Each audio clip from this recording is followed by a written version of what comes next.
नमस्कार दोस्तों, सभी का स्वागत है पुनः ग्रामर के लाइव सेशंस में।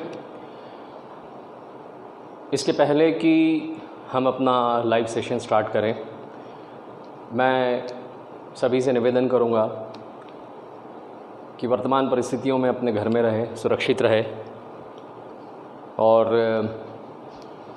लॉकडाउन के सभी नियमों का पालन करें।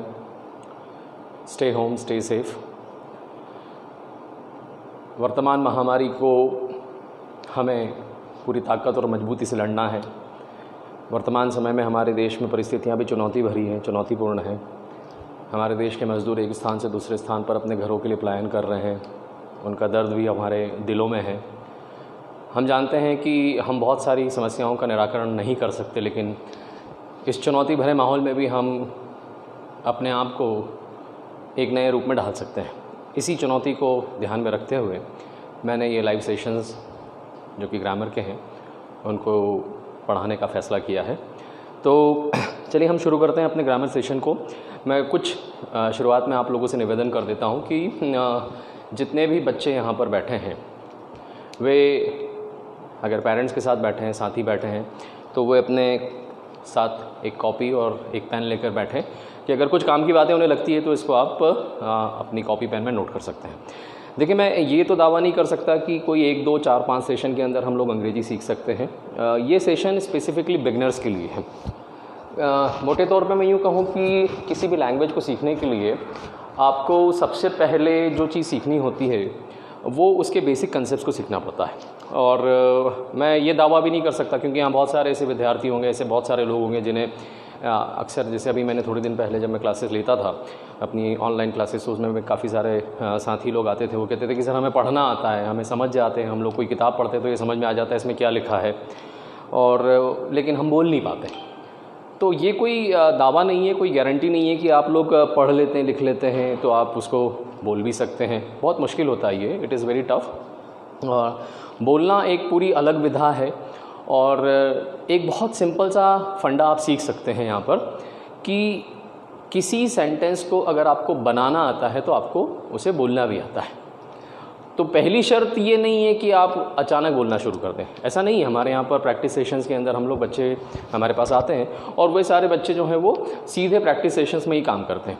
पर क्या होता है कि आप डायरेक्ट स्पीकिंग करते हैं, जैसे हम भारतीय हैं, तो स्वाभाविक है कि हमारे सबकॉन्शियस माइंड में, हमारे अवचेतन मन में हमारी मातृभाषा है। तो उस मातृभाषा को हम एकदम तो दूर नहीं कर सकते। इसको हैबिट फॉर्मेशन की एक छोटी सी बात से समझाता हूँ कि अगर आप सीधे हाथ से कोई चीज़ लिखते हैं, से for example if you writing a, अब इसी चीज़ को आप उल्टे हाथ से लिखने जाएंगे तो लिख तो लेंगे लेकिन थोड़ा अटपटा लगेगा, इसमें इतनी इफेक्टिवनेस नहीं रहेगी। तो क्या करना होता है, सबसे महत्वपूर्ण चीज़ ये होती है कि आपको धीरे धीरे उस भाषा पर शिफ्ट होना पड़ता है, आप एकदम नहीं जा सकते। तो जिन लोगों को बिल्कुल ही ग्रामर के रूल्स एंड रेगुलेशंस नहीं आते हैं, वे लोग सबसे पहली शर्त में ग्रामर के रूल्स एंड रेगुलेशंस को सीखें, अपनी वोकैबुलरी को मजबूत करें, तभी वे लोग इंग्लिश के ऊपर अपनी कमांड प्राप्त कर सकते हैं। तो इंग्लिश ग्रामर को पढ़ने से पहले in order to learn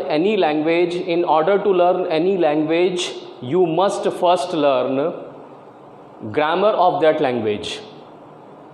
You must learn grammar of that language. So what I mean to say is that grammar is base of any language. अब ग्रामर को भी हम मोटे तौर पर 2 भागों में डिवाइड कर सकते हैं। एक होता है थियोरेटिकल ग्रामर और दूसरा होता है प्रैक्टिकल ग्रामर। प्रैक्टिकल ग्रामर जो है ये स्पीकिंग के काम में बहुत आता है। हम प्रैक्टिकल ग्रामर को दूसरे ढंग से समझ सकते हैं कि ये ट्रांसलेशन वाला हिस्सा है, और थियोरेटिकल ग्रामर जो होता है, ये थ्योरी जो पार्ट है, ये ज़्यादातर कॉम्पिटिटिव एग्जाम्स के काम में आती है। तो कॉम्पिटिटिव एग्जाम्स के पॉइंट ऑफ व्यू से तो अब हम इसको 2 हिस्सों में बांट लेते हैं। मैं अपने सेशंस को भी 2 हिस्सों में बांट रहा हूँ। थोड़े थोड़े सेशंस में रोज़ाना ट्रांसलेशन वाले हिस्से के लूँगा जो स्पीकिंग के काम आएंगे, और दूसरा हिस्सा मैं लूँगा थ्योरेटिकल ग्रामर का जो कि कॉम्पिटिटिव एग्जाम्स के काम आएगा। तो अभी हमारा टारगेट जो है वो है प्रैक्टिकल ग्रामर, जो कि ट्रांसलेशन के लिए हम लोग पढ़ रहे हैं, और ये आएगा हमारे काम स्पीकिंग के लिए। तो हम क्या करेंगे, सबसे पहले हम पढ़ना शुरू करते हैं प्रैक्टिकल पार्ट ऑफ ग्रामर। अब कुछ बेसिक कंसेप्ट पहले समझ लेते हैं। किसी भी भाषा का सबसे छोटा हिस्सा होता है उस भाषा के उच्चारण, साउंड्स, अल्फ़ाबेट्स, अक्षर। अक्षर माने अल्फ़ाबेट। अगर ये विजिबल है तो आप इसे मुझे लिख करके बताएं कि ये विजिबल है, आपको क्लियर दिख रहा है। दूसरा, अल्फ़ाबेट, ABCD। अल्फ़ाबेट के आपस में जुड़ने से बनते हैं वर्ड्स। चलिए हम ग्रामर के सेशन में पढ़ने जा रहे हैं, वो चीज़ एक बार फिर से मैं रिवाइज करवा दूं कि ग्रामर का प्रैक्टिकल हिस्सा हम पढ़ने जा रहे हैं और इस प्रैक्टिकल हिस्से में हम ट्रांसलेशन पढ़ेंगे। ट्रांसलेशन की शुरुआत हम कर रहे हैं इस फ्लो चार्ट से, इसको समझते हैं। अल्फ़ाबेट, अल्फ़ाबेट से बनते हैं वर्ड्स, वर्ड्स से बनते हैं सेंटेंसेस, सेंटेंसेस के आपस में जुड़ने से बनती है लैंग्वेज। पूरा सिस्टम आप समझ सकते हैं। अल्फ़ाबेट, अल्फ़ाबेट से वर्ड्स, वर्ड्स से सेंटेंस और सेंटेंस से लैंग्वेज। अल्फ़ाबेट इंग्लिश में जैसा कि हम जानते हैं बार बार पढ़ाने की ज़रूरत नहीं होती है इस चीज़ को, क्योंकि हम इतना तो स्कूल में एजुकेशन लेते ही है कि मैं आपको अभी ABCD तो यहाँ सिखा नहीं सकता, आप सभी लोग जानते हैं, बल्कि इससे ज़्यादा ही जानते होंगे। एक क्रैश कोर्स जैसा होता है ये। अल्फ़ाबेट से बनते हैं वर्ड, जैसे CAR, कार बन गया वर्ड आपका। दूसरे स्टेप पर आता है वर्ड्स। तो हमें अल्फ़ाबेट के बाद जो काम की चीज़ होती है पढ़ने लायक वो होती है वर्ड्स। तो let us know something about words. English language में लगभग ऑक्सफोर्ड कॉलेजिएट डिक्शनरी के अनुसार 2.5 लाख शब्द हैं। वेबस्टर की कॉलेजिएट डिक्शनरी बताती है कि इंग्लिश में लगभग 5 लाख शब्द हैं। और कुछ ग्रामरियन और इंग्लिश की किताबें ये भी बताती है कि अंग्रेजी में on an average 10 lakh words हैं। लाखों वर्ड्स हैं, किस्म किस्म के वर्ड्स हैं, साइंटिफिक वर्ड्स हैं, इकोनॉमिक वर्ड्स हैं, जनरल वर्ड्स हैं, बेसिक वर्ड्स हैं, वैरायटी ऑफ वर्ड्स। तो वर्ड्स की दुनिया बहुत बड़ी है, इसमें अलग अलग किस्म के वर्ड्स हैं, सिनोनिम्स हैं, एंटोनिम्स हैं, होमोनिम्स हैं, न जाने क्या क्या। अंग्रेजी के वर्ड्स बहुत वृहद है, बहुत ज़्यादा है, बहुत कॉम्प्रिहेंसिव है, इसकी वोकैबुलरी भी बहुत कॉम्प्रिहेंसिव है। तो दूसरे स्तर पर आते हैं वर्ड्स। पर ऐसा मान के चलते हैं कि एक अच्छे अंग्रेजी स्पीकर को लगभग 4000 तक वर्ड्स याद होने चाहिए। पर अभी हम वर्ड्स पे काम नहीं कर रहे हैं, इसलिए हम लोग वर्ड्स की चर्चा अभी नहीं करेंगे। वर्ड्स की चर्चा मैं आने वाले कई सारे लाइव सेशंस और वीडियो में डालूंगा, तो आप उन्हें देखिएगा। दूसरा हिस्सा है, अच्छा, अल्फ़ाबेट, अल्फ़ाबेट से जोड़ के बनते हैं वर्ड्स, वर्ड्स से बनते हैं सेंटेंस। हमारा पूरा टारगेट यहाँ पर आके अटक जाता है, सेंटेंस। पूरा टारगेट हमारा पूरा फोकस यहाँ पर रहेगा। हमें पढ़ना है सेंटेंसेस, क्योंकि जब तक हमें वाक्य बनाना ही नहीं आएगा, हमें बोलना आएगा ही नहीं। सिंपल फंडा है, अगर आपको बनाना आता है तो आपको बोलना आता है। If you know how to make the sentence, you can speak English और you can speak the language. तो सेंटेंस बनाना सीखना होगा। जैसे मैं जा रहा हूँ, आई एम गोइंग। मैं खाता हूँ, आई ईट। मैंने एक फिल्म देखी, I saw a movie, I watched a movie. मैं जाने वाला हूँ, I am going to go. मैं ये काम करने वाला हूँ, I am going to do this work. हमें यह काम करना चाहिए, we should do this work. Variety of the sentences. जो चीज़ आप हिंदी में सोचते हैं उसका एक इंग्लिश विकल्प है, उसको इंग्लिश में कैसे बनाते हैं वो हमारे पास ऑप्शन है। तो हमारी पहली शर्त होगी, हमें वाक्य बनाना आना चाहिए। भूल जाइए सारी चीज़ें। काफ़ी लोगों के दिमाग में ये कंसेप्ट है कि ग्रामर बहुत टफ चीज़ है। देखिए, टफ तो है, मैं मानता हूँ। ऐसी कहावत है कि अगर गोल्ड मेडल इतने आसान होते तो दुनिया का हर आदमी अपने गले में टांग के घूम रहा होता। प्रैक्टिकली पॉसिबल नहीं है कि आप बहुत एक किताब उठाएं और अचानक 30 दिन में अंग्रेजी सीखे और ऐसा कुछ। लंबी प्रोसेस है ये, बहुत लंबी प्रोसेस है। मैं एक छोटी सी बात और यहाँ पर शेयर कर दूँ कि एक बच्चा पैदा होने के तुरंत बाद अपनी मातृभाषा भी नहीं बोल पाता है। हम उसके दिमाग में धीरे धीरे भाषा को डालना शुरू करते हैं। ज्ञान के 2 द्वार हैं, मूल ज्ञान के 2 द्वार। पहला द्वार कान। बच्चा पैदा होता है और कानों के माध्यम से उसके अंदर हम शब्द डालते हैं। मेरा बेटा, मेरा प्यारा सोनू, ऐसे शब्द उसमें डालते हैं, वो सुनता रहता है। देखा कोई बच्चा अचानक पैदा होते ही बोलना शुरू कर देता है? नहीं ना।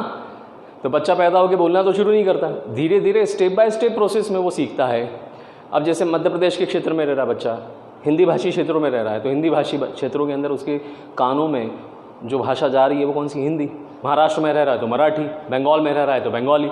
इस प्रकार से भाषा माहौल के अनुसार बच्चों में डाली जाती है। धीरे धीरे वो भाषा उसके जहन में डेवलप होती जाती है, उसके सबकॉन्शियस में डेवलप होती चली जाती है। एक बच्चा जो इंग्लैंड में पैदा हुआ है, स्वाभाविक है कि वो अंग्रेजी सुन रहा है। उसने बचपन से पिज़्ज़ा को पिज़्ज़ा सुना है तो वो पिज़्ज़ा बोल रहा है। बचपन से जो सुना है, बस जो सुना है ना हमने, वही चीज़ अंदर जा रही है, वही सबकॉन्शियस में फिट हो रही है, वही सबकॉन्शियस से फिर मुंह से बाहर आ रही है। एक बार स्टोर हो गई ना दिमाग में भाषा, बस वो धीरे धीरे मुंह से बाहर आना शुरू हो जाती है। तो ज्ञान के दो द्वार, एक कान, दूसरा आँख। आँख के द्वारा आप पढ़ के सीखते हैं और सुन के सीखते हैं, तो दो है। तो चलिए हम फिर से ग्रामर की बात करते हैं। तो धीरे धीरे धीरे धीरे हम सेंटेंस बनाना सीखते हैं। तो सेंटेंस बनाना सबसे पहली शर्त है। फिर से आते हैं, एक रिवीजन।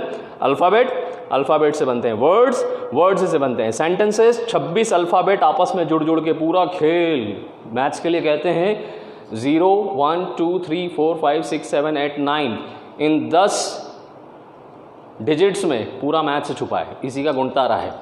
इसी प्रकार से पूरे 26 अल्फ़ाबेट में, इन 26 अल्फ़ाबेट्स में पूरा इंग्लिश छुपा हुआ है। ये 26 अल्फ़ाबेट से बनते हैं वर्ड्स, लाखों वर्ड्स। ये वर्ड जो हमारे काम के हैं वो आपस में जुड़ जुड़ के बनाते हैं सेंटेंस। CAR कार, ऐसे ही कई सारे वर्ड्स और जुड़े हैं। I am going to Indore by car, बन गया सेंटेंस आपका। सेंटेंस आपस में जुड़ जुड़ के लेंथ पे बोलना शुरू कर दी, बन गई भाषा।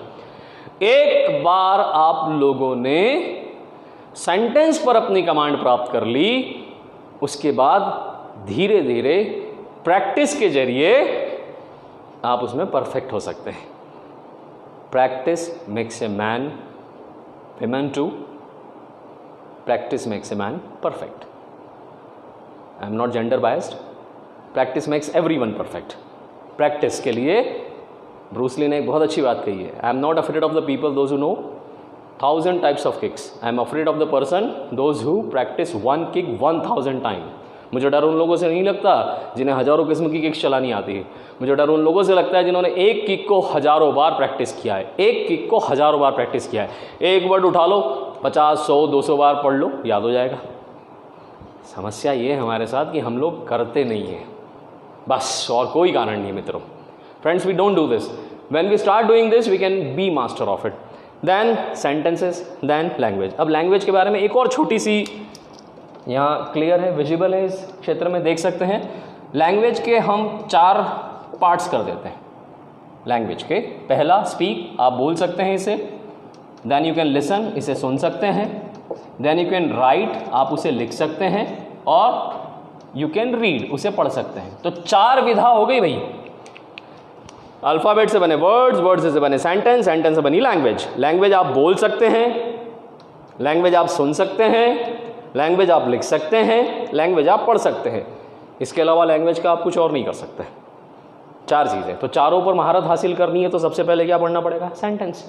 तो सेंटेंस बनाना ही नहीं आता है तो आप पढ़ोगे कैसे? आपने अंग्रेजी की कोई पुस्तक उठा ली, आपने उठा के देख लिया कि कोई नॉवेल इंग्लिश का आ गया हाथ में, या अगर आप इंग्लिश का कोई न्यूज़पेपर उठा के पढ़ना शुरू कर देते हैं तो मुझे बताइए कि आप पढ़ कैसे पाएंगे? कुछ लिखा है उसके अंदर, prime minister going to visit our town next month. हालांकि लॉकडाउन में तो पॉसिबल नहीं है, सॉरी, मगर आपने पढ़ा और पढ़ के आपको समझ नहीं आया, ठीक है, ये मैं बहुत सिंपल सेंटेंस बता रहा हूँ आप लोगों को, कोई टफ सेंटेंस आ गया समझ में नहीं आया, क्या करेंगे? दूसरा, आपको वर्ड नहीं याद है, से for example XYZ is accumulating wealth, accumulation, अब ये वर्ड नहीं मालूम है, खोलो डिक्शनरी, करो याद, समझ में नहीं आएगा, फिर हम बोलते हैं हमें अंग्रेजी समझ में नहीं आ रही। कहाँ से आएगी भैया? जब तक आप उस पर वर्कआउट नहीं करेंगे आपको कुछ भी समझ में नहीं आने वाला। तो अल्फ़ाबेट, अल्फ़ाबेट से बनते हैं वर्ड्स, वर्ड्स से बनते हैं सेंटेंस, सेंटेंस से बनती है लैंग्वेज, लैंग्वेज को बोला जा सकता है, सुना जा सकता है, पढ़ा जा सकता है और लिखा जा सकता है। अभी हमारा मेन टारगेट है बोलना सीखना। तो बोलना सीखना के लिए क्या करना पड़ेगा? सबसे पहली शर्त है आपको वाक्य बनाना सीखने पड़ेंगे। तो वाक्य बनाना सीखना है तो हमें क्या करना पड़ेगा? चलो देखते हैं। पूरी वाक्य विधा, पूरी सेंटेंस फॉर्मेशन की प्रोसेस जो है उसको सीखना पड़ेगा और हम कई सारे वीडियो में इसको धीरे धीरे सीखना शुरू करेंगे। सेंटेंस फॉर्मेशन, मुझे फीडबैक ज़रूर दीजिएगा कि इसके माध्यम से आपको पिक्चर की क्लैरिटी से लेकर आवाज़, साउंड वगैरह तमाम सारी चीज़ों का फीडबैक ज़रूर दीजिएगा ताकि मैं इसमें और सुधार कर सकूं, क्वालिटेटिवली, टेक्निकली इसमें और सुधार कर सकूं। तो सेंटेंस फॉर्मेशन की प्रोसेस आपको सबसे पहले सीखना पड़ेगी। मैं एक बार फिर से याद दिला दूं, अल्फ़ाबेट अंग्रेजी में 26 है। ये अल्फाबेट आपस में जुड़ जुड़ के बनाते हैं वर्ड्स, पक्का? अंग्रेजी में लाखों वर्ड्स हैं, ये लाखों वर्ड्स आपस में जुड़ जुड़ के बनाते हैं सेंटेंस। लेकिन इसके पहले कि हम ये पढ़ें कि सेंटेंस क्या होता है, आइए हम देखते हैं कि वर्ड्स कितने प्रकार के होते हैं और काम कैसे करते हैं। अंग्रेजी के लाखों वर्ड्स 8 हिस्सों में डिवाइड किए गए हैं, 8 भागों में, जिन्हें हम पार्ट्स ऑफ स्पीच कहते हैं। पार्ट्स ऑफ स्पीच, ये पार्ट्स ऑफ स्पीच है। पहला नाउन, दूसरा प्रोनाउन, तीसरा वर्ब, चौथा एडजेक्टिव, पांचवा एडवर्ब, नेक्स्ट इज प्रेपोजिशन, वाव वाव वाव, और अगला है कंजंक्शन, और last but not the least is interjection. 1 2 3 4 5 6 7 8 interjection.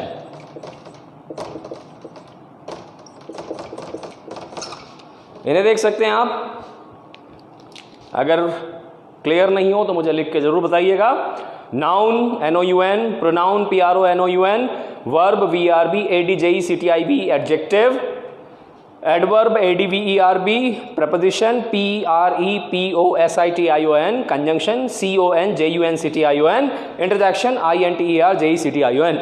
Sorry, noun बचपन से पढ़ रहे हैं। Noun is the name of a person, place और थिंग। बचपन की काफ़ी सारी परिभाषाएं, अगर आप मेरे सामने अगर बैठे होते अभी ऑफलाइन मेरी क्लास में, तो मैं आपसे जरूर क्वेश्चन पूछता कि एडजेक्टिव की परिभाषा बताइए, प्रपोजिशन की परिभाषा बताइए, बगैर गूगल किए अभी इंस्टेंटली। पॉसिबल नहीं है, तो हम लोग इसका एक बहुत सिंपल सा कंसेप्ट सीखना शुरू करते हैं, बहुत सिंपल ढंग से इसको पढ़ते हैं।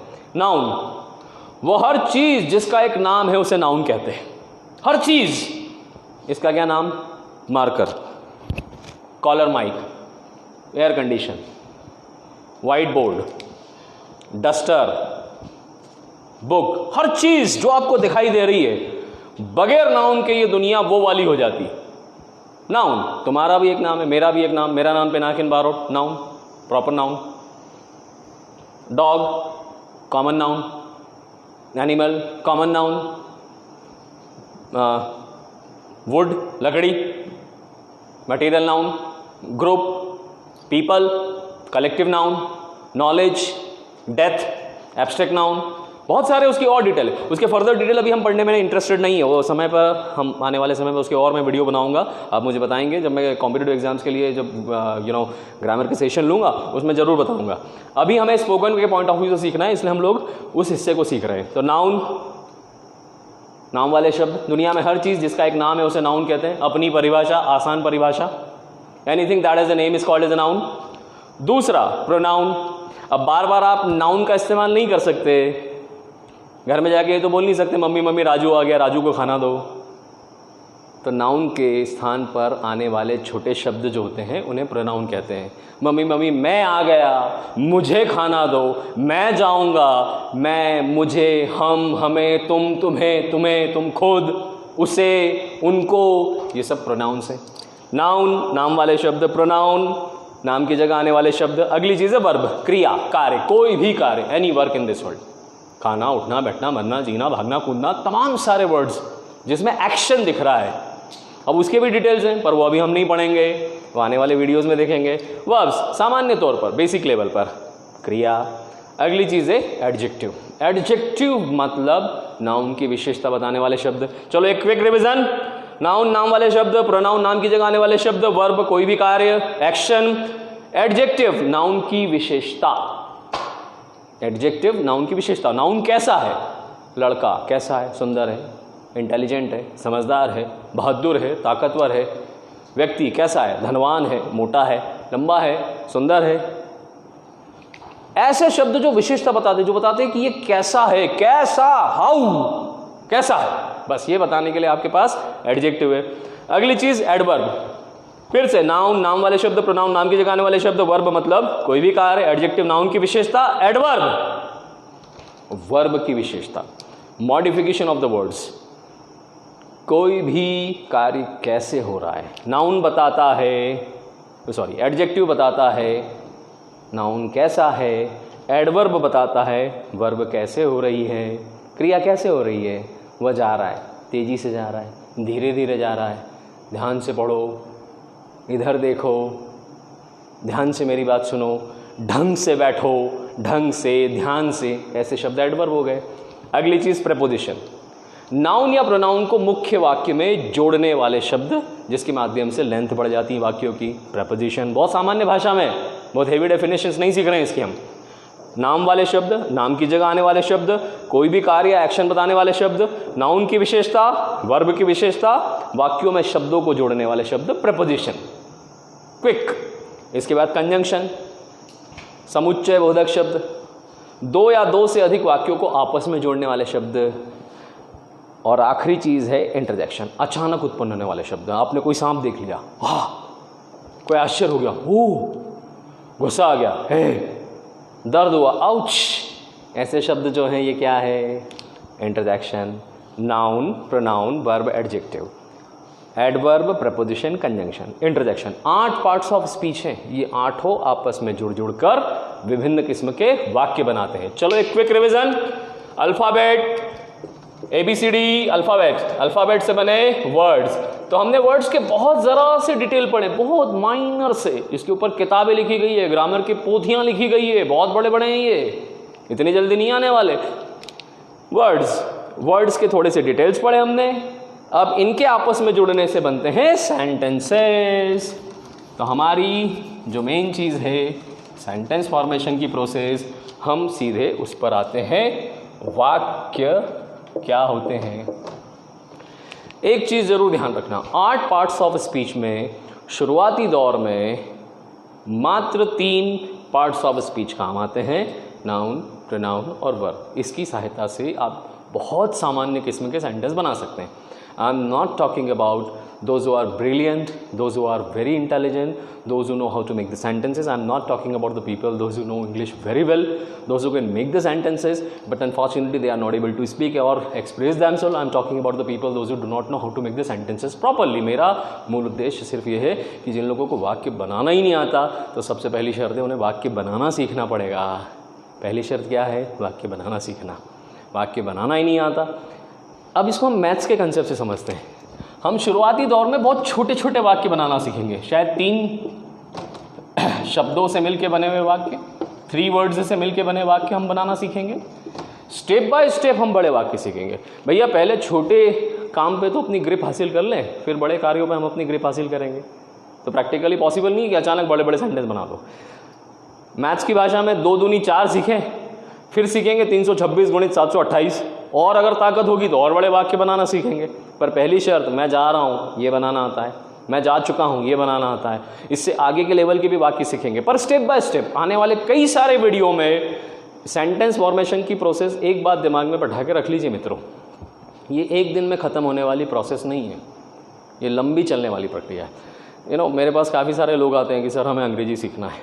अभी तो नहीं, जब सेशन चलते हैं आके सबसे पहला क्वेश्चन पूछते हैं, सर कितने दिनों में सीख जाएंगे? मेरे को हंसी आती है। मैं कहता हूँ भैया तुम तो शाम तक ही सीख जाओगे। क्या ये संभव है? नहीं, लंबी चलने वाली प्रक्रिया है। Anything you want to learn in this world, you will have to give time to this. If you don't give time, you can not learn the language, you can not do anything. Forget language, you can not do any work if you don't set a target for a longer period of the time. आप एक लंबे समय तक किसी target को set नहीं करते तो आप उस चीज़ को कर ही नहीं सकते। तो सबसे महत्वपूर्ण चीज़ वाक्य रचना, और वाक्य रचना को भी हम बहुत बड़े पैमाने पे सीखेंगे, स्टेप बाय स्टेप। तो सबसे पहले 0 लेवल के वाक्यों को सीखना है। तो हम सबसे पहली शर्त, 0 लेवल के वाक्यों को जब सीखना शुरू करेंगे तो हम सबसे पहले सीखेंगे टेंसेस। आप सभी जानते हैं टेंसेस, स्कूल लेवल पर काफ़ी सारे विद्यार्थियों ने सीखा होगा, क्लास लेवल पर सीखा होगा, काफ़ी सारे पेरेंट्स भी बैठे होंगे यहाँ पर, वे लोग भी काफ़ी सारी चीज़ें पहले से सीखे होंगे। उनके लिए एक रिवीजन हो जाएगा। जिन लोगों को नहीं आता है वो सीख लेंगे, और फिर उसको हम कैसे लैंग्वेज में बोलने में इस्तेमाल करते हैं वो धीरे धीरे सीखेंगे। उम्मीद मत रखिएगा कि आज ही सब कुछ हो जाए, प्लीज़, है ना। बहुत वक्त लगेगा, क्योंकि अभी जितना लॉकडाउन का पीरियड है उतने पीरियड के अंदर हम कम से कम लाइव सेशंस के जरिए, और हो सकता है कि यूट्यूब आने वाले दिनों के अंदर यूट्यूब के जरिए हम बहुत सारे सेशंस ऐसे लें जिसके जरिए हम लोग ये सारी चीज़ें सीख जाएंगे। तो अभी एक्सपेक्ट मत करना कि बहुत सारी चीज़ें अभी इंस्टेंटली हो जाने वाली है। तो टेंस हमारी पहली सीढ़ी है। यूँ समझिए कि वाक्य रचना की सबसे पहली, सेंटेंस फॉर्मेशन की सबसे पहली सीढ़ी टेंस है। तो टेंस हम स्टार्ट करते हैं। लॉकडाउन के पीरियड में हमें एक नुकसान और अभी झेलना पड़ रहा है कि हमें मार्कर्स और ये सब चीज़ें अच्छी नहीं मिल रही है, तो क्वालिटी उस पॉइंट ऑफ व्यू से उतनी अच्छी नहीं आ पाती कई बार। तो इस क्वालिटी को धीरे धीरे हम और सुधारते जाएंगे। तो सबसे पहली चीज़ है टेंस। सभी लोग जानते हैं 3 टेंसेस होते हैं किसी भी भाषा में, इंग्लिश में भी। सबसे पहला है present, PRESENT, present, present tense, वर्तमान काल। दूसरा है पास्ट, भूतकाल। तीसरा है फ्यूचर, भविष्यकाल। फिर से एक दिन में न टेंस आने वाले हैं, ना इसके ऊपर मास्टरी हासिल होगी, सिर्फ बेसिक कंसेप्ट को समझ सकते हैं इसके। और अगर आप कॉपी पेन लेके बैठे हैं तो मैं आप लोगों से निवेदन करूंगा कि अगर आप उन कॉपी पेन के अपने नोट्स बना लिए हों तो नोट्स को समय समय पर रिवाइज़ किया करें। मैं अभी अपने लेक्चर्स में और वेबिनार्स में भी एक बहुत अच्छी बात बताया था। इंग्लिश के अतिरिक्त मैं एक छोटी सी बात, चूँकि मेरे पास अभी 5 से 10 मिनट का समय है, तो मैं एक छोटी सी बात और शेयर कर लूँ कि किसी भी चीज़ को सीखने के लिए, नई चीज़ को सीखने के लिए खासकर, एक नई आदत को धीरे धीरे डेवलप करना शुरू करें। रूल नंबर 1, जो चल रहा है उसे चलने दें। इसे मैं स्टेटस क्वो कहता हूँ। स्टेटस क्वो, जो चल रहा है उसको चलने दो, डोंट डिस्टर्ब इट। सुबह से शाम तक जो चल रहा है चलने दो। आपका काम चल रहा है, आप टाइम भी पास कर रहे हो अभी वर्तमान में, चलेगा। आधा घंटा ऐसा निकाल लीजिए मात्र, और छोटा समय 15 मिनट ऐसा निकाल लीजिए जिसमें आप उस नई आदत को धीरे धीरे डेवलप करना शुरू कर दें। एक चीज़, अगर आप इंग्लिश पढ़ना शुरू कर रहे हैं तो 15 मिनट और छोटा कर लीजिए, 10 मिनट और छोटा कर लीजिए, 5 मिनट। 5 मिनट रोज़ टेंस पढ़ना शुरू कर दीजिए। जो मैं सिखा रहा हूँ लिखें, उसे याद रखें, उसे रिवाइजन करें। दूसरा फॉर्मूला, रिवीजन। करत करत अभ्यास के जड़मती होत सुजान। कंटिन्यूअस प्रैक्टिस से मास्टरी हासिल होती है। बेंजामिन फ्रैंकलिन ने एक बार कहा है, practice until the things become automatic. तब तक प्रैक्टिस करते रहो जब तक कि चीज़ें अपने आप न होने लगे।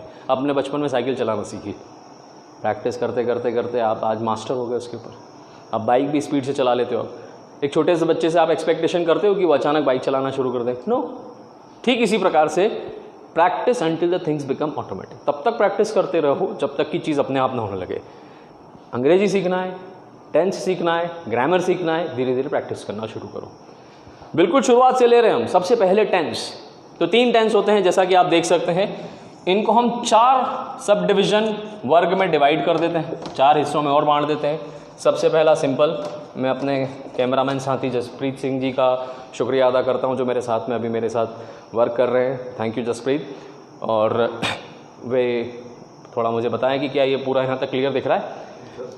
तो सिंपल, सबसे पहले सिंपल या इंडेफिनेट, इसके बाद कंटिन्यूअस या प्रोग्रेसिव, तीसरा है परफेक्ट,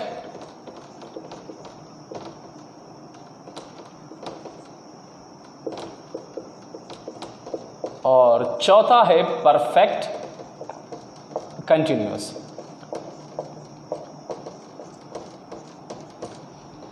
पहला है सिंपल या इंडेफिनिट, दूसरा है कंटिन्यूअस या प्रोग्रेसिव, अगला है परफेक्ट और परफेक्ट कंटिन्यूअस। कुल मिला के 3 मल्टीप्लाइड बाय 4 बराबर 12।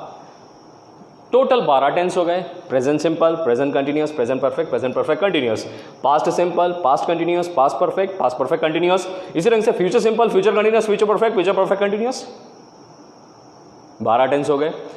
शुरुआत में हम आज के दिन तो चूँकि समय का अभाव भी है और धीरे धीरे हम आगे बढ़ेंगे, अगर आप कंटिन्यूअस सेशंस ज्वाइन रखेंगे तो मैं आने वाले सारे टेंसेस पढ़ाऊंगा। आज हमने सिर्फ शुरुआत की है, तो इस शुरुआत के साथ हम सिर्फ एक टेंस समझने की कोशिश करते हैं। बाकी मैं उसके फॉर्मूले लिख दूंगा और फिर आने वाले वीडियो में आप इसे ज़रूर अटेंड कीजिएगा। इन सारे वीडियो को देखना ना भूलें आने वाले समय में, क्योंकि ये सारे लॉकडाउन स्पेशल हैं और आप लोगों को बहुत सारी चीज़ें सीखने को मिलेगी इसके साथ साथ। ग्रामर के वो सारे स्ट्रक्चर जिसके बेसिस पर आप अपनी लैंग्वेज पर धीरे धीरे कमांड हासिल कर सकते हैं। जिन बच्चों ने पहले क्लास में अटेंड कर रखा था, सैल्यूट है उनको साहब, वे सारे बच्चों के लिए रिवीजन हो जाएगा। वे नए बच्चे जो किसी भी कारण से ज्वाइन नहीं कर सके, वे इन सेशंस के माध्यम से सारे टेंसेस सीख सकते हैं, मॉडल से सीख सकते हैं, active voices, passive voices, narration, direct indirect speech जिसको हम बोलते हैं। ये तमाम सारी चीज़ें आने वाले समय में हम लगातार सीखते चले जाएंगे। तो चलिए अब सबसे पहला प्रेजेंट सिंपल टेंस बहुत जीरो लेवल पर सीखते हैं। जीरो लेवल पर इसलिए क्योंकि एकदम एडवांस लेवल पर सीखने जाते हैं भैया तो दिक्कत होना शुरू हो जाती है। तो सबसे पहला प्रेजेंट सिंपल, प्रेजेंट सिंपल। क्या ये दिख रहा है?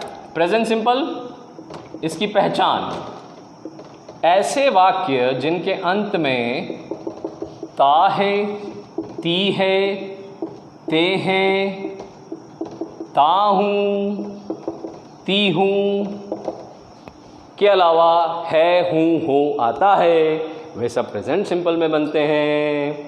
ठीक इसी प्रकार से अब इनका उपयोग लिखना इसलिए ज़रूरी है कि हम जब किसी सेंटेंस को बनाते हैं तो कई बार कन्फ्यूजन भी होगा, बहुत सारे सेंटेंस समान में आ जाएंगे, वो आने वाले समय में, आने वाले वीडियोस में मैं बताऊंगा। तो उपयोग के जरिए आप उनमें अंतर स्पष्ट कर सकते हैं। वे घटनाएं जो रोज यानी कि डेली, अक्सर, ऑफन या हमेशा, ऑलवेज घटती हैं, वे प्रेजेंट सिंपल के अंतर्गत बनती है। और प्रेजेंट सिंपल के सकारात्मक वाक्यों का फॉर्मूला सब्जेक्ट प्लस वर्ब का फर्स्ट फॉर्म, वर्ब का फिफ्थ फॉर्म। कुछ लोगों को कन्फ्यूजन हो सकता है फिफ्थ फॉर्म को लेकर।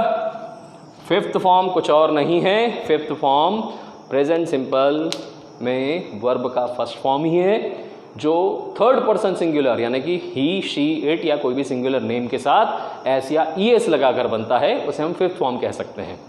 फर्स्ट फॉर्म वर्ब का क्रिया, अभी क्रिया का, जब हम क्रिया की और डिटेल पढ़ेंगे तब मैं आपको इसके बारे में और बताऊंगा। अभी बहुत सिंपलेस्ट स्ट्रक्चर, सब्जेक्ट आमतौर पर नाउन या प्रोनाउन हो सकता है, ऑब्जेक्ट भी आमतौर पर नाउन या प्रोनाउन हो सकता है, और वर्ब मैंने अपनी बात की शुरुआत में ही कह दिया था, 8 पार्ट्स ऑफ स्पीच में से नाउन, प्रोनाउन और वर्ब, ये 3 चीज़ों से सेंटेंस बन जाते हैं। तो सबसे छोटा सेंटेंस इंग्लिश का आप समझना चाहें तो प्रेजेंट सिंपल है। प्रेजेंट सिंपल में एक बहुत छोटा वाक्य हम बनाना सीखते हैं, मैं अंग्रेजी बोलता हूं। देखिए अभी 2 दूनी 4 सीख रहे हैं। मुझसे ये मत सोच लीजिएगा कि, मुझसे ये उम्मीद मत रख लीजिएगा कि मैं बहुत सारी चीज़ें अचानक आपको सिखा रहा हूँ। ये भी मत सोच लीजिएगा कि इसे तो सिर्फ प्रेजेंट सिंपल आता है। समय तो दीजिए, बहुत सारी चीज़ें जानेंगे।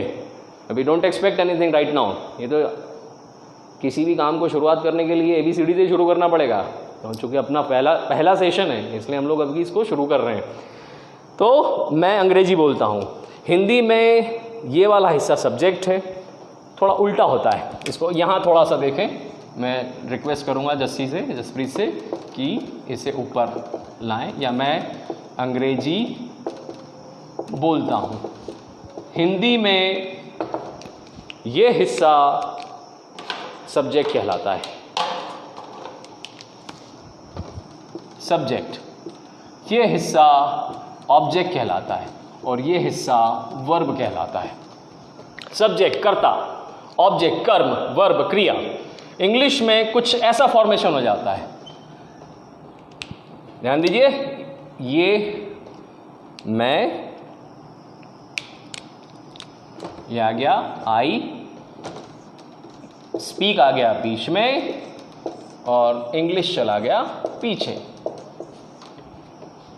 गौर से देखिए क्या हो रहा है यहाँ पर।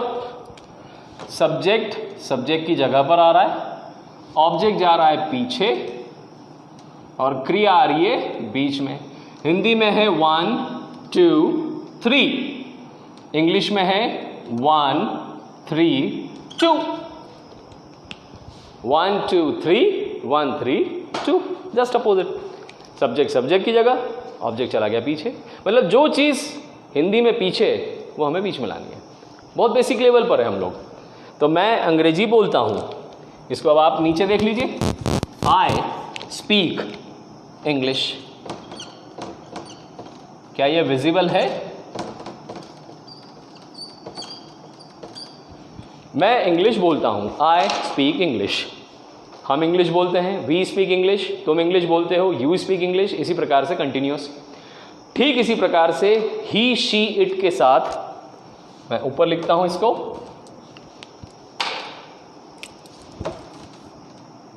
ही के साथ वह इंग्लिश बोलता है या अंग्रेजी बोलता है,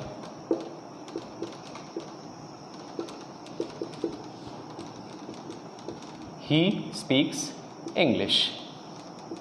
ही, शी, इट के साथ ऐसा आएगा, I speak English, we speak English, you speak English, they speak English, he speaks English, she speaks English, it, हालांकि इट तो बोलेगा नहीं, it speaks English, Raju speaks English, Sita speaks English. I, we, you, they के साथ, plural nouns के साथ speak, play, go, run, eat क्रियाएं लगेंगी। He, she, it, Raju singular नाम, सीता के साथ एस या ई एस लगेगा। अब एस और ई एस कहाँ लगेगा उसके डिटेल हम बाद में पढ़ेंगे, क्योंकि एक साथ सारी चीज़ें पढ़ी नहीं जा सकती है। I speak English, we speak English, you speak English, they speak English, he speaks English, she speaks English, Raju speaks English, Sita speaks English. ये हमारा पूरा चार्ट बन सकता है। फिर से उसको हम डिटेल में और पढ़ेंगे। अभी ये प्रेजेंट सिंपल का फॉर्मूला है। मैं आपको अगर कुछ सेंटेंस दूं, आप अपनी कॉपियों में लिख सकते हैं। जैसे मैं पतंग उड़ाता हूं, हम क्रिकेट खेलते हैं, तुम फिल्म देखते हो, वे यात्रा करते हैं, वह गाना गाती है, राजू खाना बनाता है, इत्यादि सेंटेंसेस को आप इंग्लिश में ट्रांसलेट करके मुझे डायरेक्ट मैसेज कर सकते हैं। न भी सुने हो कोई चिंता नहीं, मैं आपको स्टेटस के माध्यम से ये सारे टेस्ट फिर से दे दूंगा। और चूंकि रोज़, लगभग रोज़ इसी वक्त हम अपने ग्रामर के सेशन लेंगे, तो हम उसमें रिवीजन भी करेंगे और टेस्ट भी दे देंगे। बहुत सारी चीज़ें हम लोग आने वाले दिनों के अंदर इन लाइव सेशंस के माध्यम से सीखेंगे।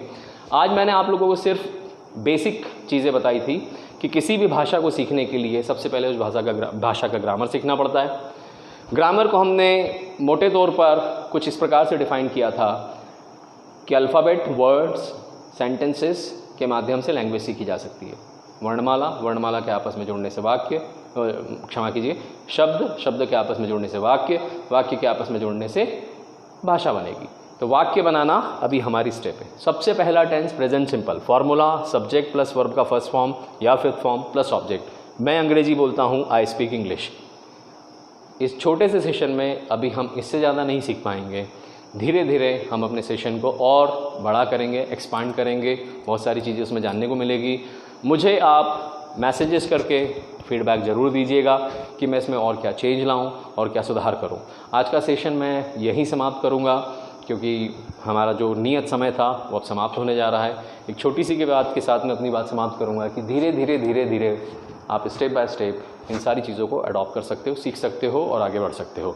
धीरे धीरे मना धीरे सब कुछ होए, माली सींचे 100 घड़ा, ऋतु आए फल होए। कोई भी चीज़ एक्सपेक्ट मत कीजिए in just one day you are going to get it. You will have to keep practicing, you will have to keep learning, and then and only you will be able to learn the language, you will be able to do anything in this life. आज का ये session आपको कैसा लगा मुझे ज़रूर बताइएगा। आने वाले समय में अपने YouTube के वीडियो भी बनाऊंगा, YouTube पे लाइव भी आऊँगा। पिनाकिन बारोट के नाम से ही मेरा YouTube चैनल है। पहले उसे सब्सक्राइब कीजिए, उसे लाइक और शेयर ज़रूर कीजिएगा, और अगर आप उस पर बेल आइकॉन पे प्रेस कर देंगे तो आने वाले समय में आपको नोटिफिकेशन भी आएगा। जो मैं आने वाले दिनों में वीडियोस बनाने वाला हूं ग्रामर के, वे सारे वीडियोस पर अपलोडेड रहेंगे। प्रैक्टिस किस प्रकार से की जाएगी लैंग्वेज की वो भी मैं आपको बताऊंगा। धीरे धीरे हम लोग ये सारी चीज़ें सीखते चले जाएंगे। आज के इस सेशन को मैं यहीं विराम देता हूँ। धन्यवाद। जय हिंद, जय भारत। घर में रहिए, सुरक्षित रहिए, खुश रहिए। Thank you so much. नमस्कार।